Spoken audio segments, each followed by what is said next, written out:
We encounter several new characters in this part, including my personal favourite, the first incarnation of Miss Moucher, and follow David as he makes his first tentative and at times staggering steps on the path to independence and manhood. In chapter 21, the word blue occurs just twice. What does it refer to? I'm sure you didn't have much difficulty in spotting that this is the colour attributed to the eyes of little Emily. It will also be the eye colour of David's first wife, and was the dress colour of the eldest Miss Larkins when David had the great good fortune to dance with her. That said, colour is sparingly used in Dickens's writing, and his palette is surprisingly limited.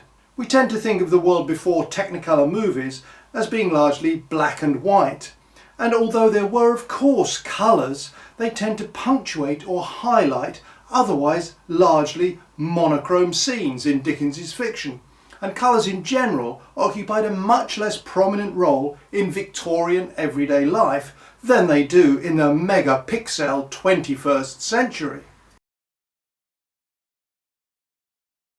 An event that didn't take place this month was the execution by firing squad of Fyodor Dostoevsky for anti-government activities. He was reprieved at the last minute and exiled to Siberia. Had the fatal shots been fired, Crime and Punishment and the brothers Karamazov would be absent from the list of the world's great books. But in this month, the first bowler hat was produced. Initially for the gamekeepers of Hokum Hall in Norfolk. You'd be forgiven for thinking that it was named after its bowl-like shape. But no, the name derives from its designer, a hat maker named Thomas Bowler. It certainly caught on though, and before long the most celebrated author in the world was soon seen sporting the new fashion item. Dickens started the month with a trip to Eton to arrange for his eldest son Charlie's first term at the famous public school, a far cry from the author's own erratic and interrupted schooling. A week later, he was already mapping out his 9-year-old son Walter's future with a plan for him to go to India with the East India Company. And let's not forget that in David Copperfield, Jack Maldon was dispatched to India under the patronage of Dr. Strong and Mr. Wickfield. On the 10th, he wrote a letter declining an invitation with the explanation that, at this time of the month, and for about 10 days onward every month, I am the slave of the lamp called Copperfield. His labours were not in vain though, as in a letter dated December the 29th he wrote that Copperfield is a great success. I think it's better liked than any of my other books.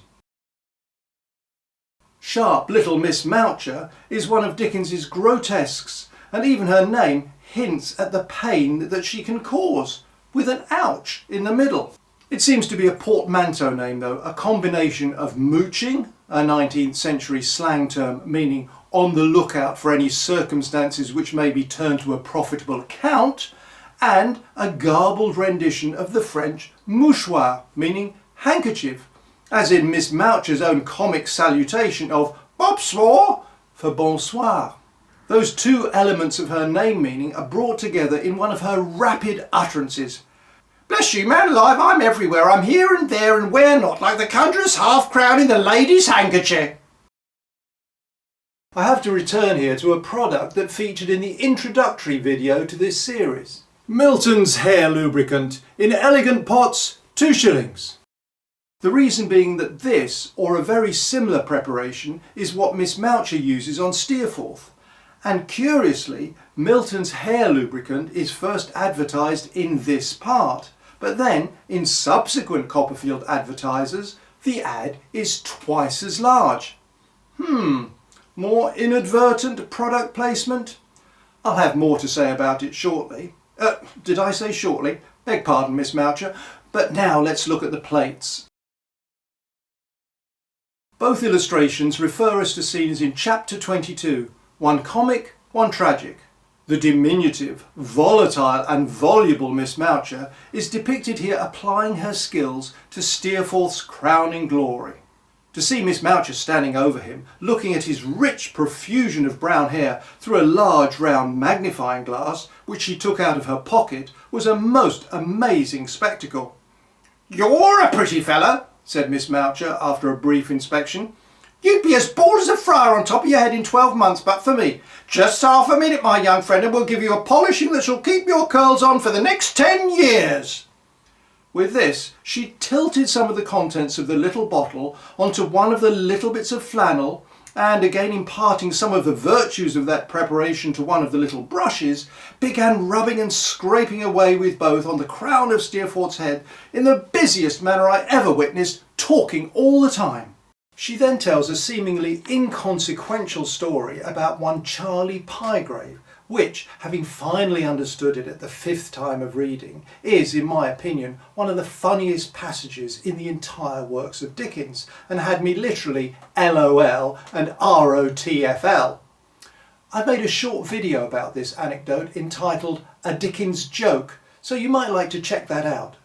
In the second play, David is again cast in the role of observer, witnessing the degradation of Martha, for reasons that remain unstated, but are tacitly understood.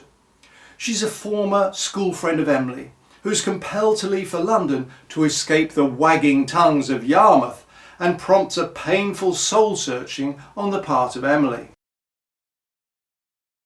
In chapter 24, Dickens has great fun with what he describes in the chapter title as David's first dissipation.